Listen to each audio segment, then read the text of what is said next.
ये एक छोटी सी लिस्ट बनाई है मैंने।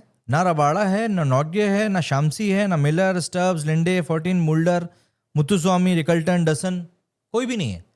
उसके बावजूद भी इंडिया ने 358 का जब टारगेट दिया साउथ अफ्रीका को चेज करने के लिए, तो साउथ अफ्रीका ने उसको चेज कर लिया।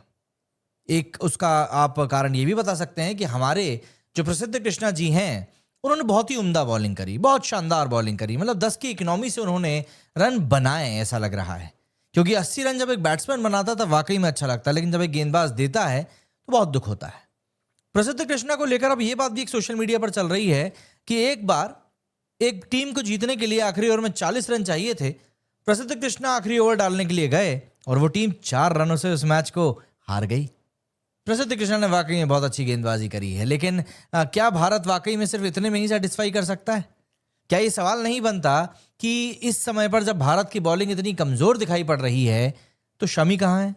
और देखो, प्रसिद्ध कृष्णा को खिलाने से अच्छा है कि आप 50 साल के मोहम्मद शामी को खिला लो। Any time that guy is going to blow the opposition, वाकई में। लेकिन उसके बावजूद भी कोई शामी की बात नहीं कर रहा है।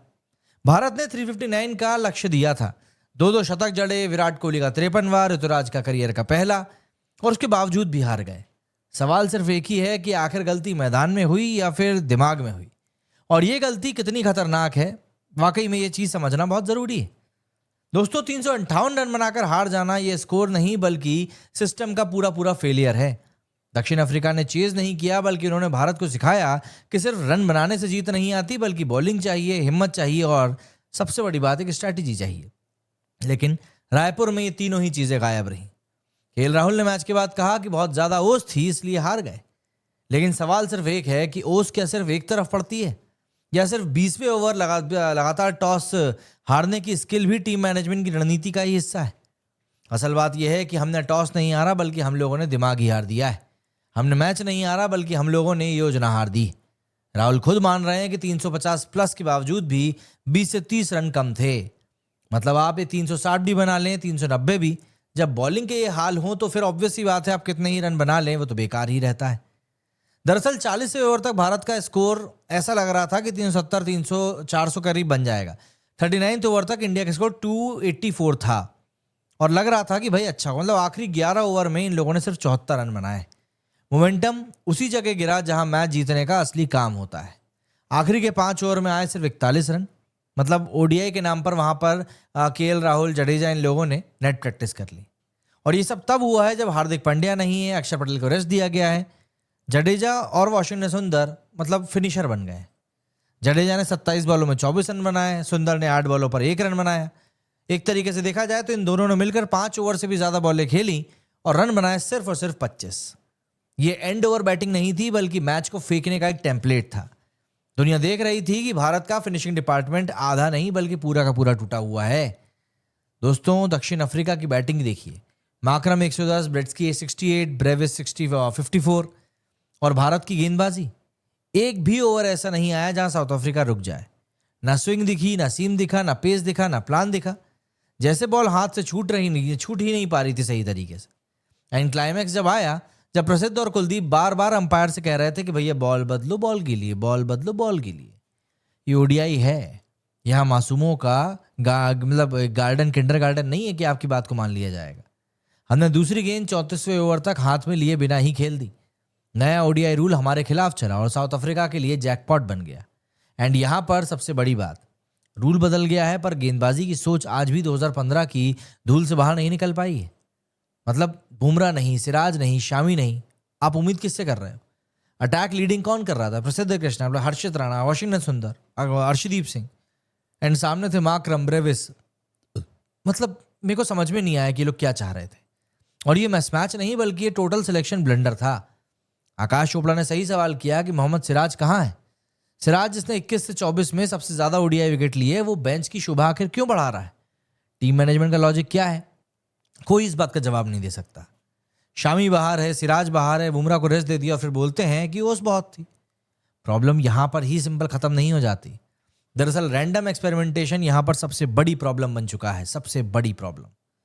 ये वो साउथ अफ्रीका नहीं है जो मैच जीतने से पहले नर्वस ब्रेकडाउन में चला जाता था।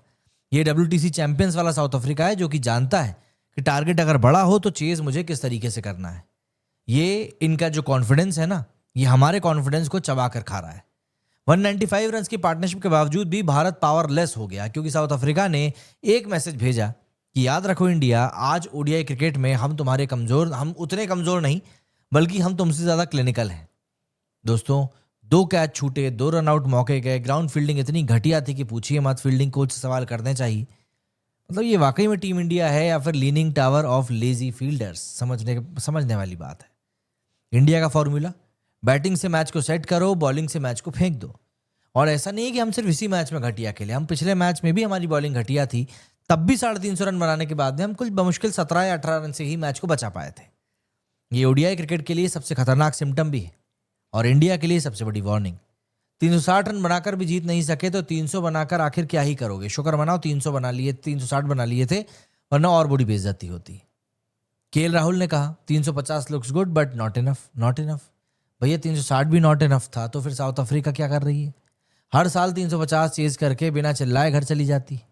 भारत ने ओडीआई क्रिकेट में एक चीज सीखी है, if you can not defend big totals on flat pitches you are not a top team anymore. Simple सी बात है।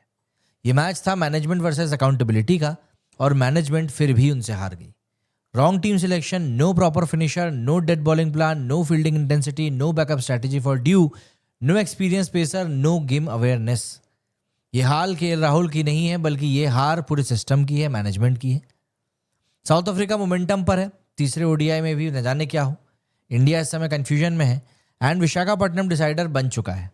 लेकिन सबसे बड़ी बात, भारत तभी जीतेगा जब सिराज वापस आएगा, जडेजा फिनिशर की जगह नहीं खेलेगा, प्रसिद्ध को सही प्लान दिया जाएगा या हो सकता है सही बेंच पर जगह दी जाएगी, फील्डिंग में सुधार आएगा, मिडिल ऑर्डर में क्लैरिटी आएगी एंड डेथ ओवर्स के लिए एक्चुअल स्ट्रैटेजी होगी। वरना आप बनाते रहिए 360 370 रन, कोई भी नई टीम आएगी और आपको ऐसे ही हरा के जाएगी। भारत ने रन बनाए लेकिन साउथ अफ्रीका ने जिगरा दिखाया, क्रिकेट खेला, और भारत ने बहाने बनाए, साउथ अफ्रीका ने रिकॉर्ड बनाया। और यह हार सिर्फ स्कोर बोर्ड पर नहीं, बल्कि हार प्लानिंग, सिलेक्शन, एटीट्यूड और एग्जीक्यूशन की है। और जब ये 4 हारें लगातार होने लगें तो तीसरी बात याद रखना, 360 रन बनाकर हारना मजाक नहीं है, बल्कि एक वार्निंग है।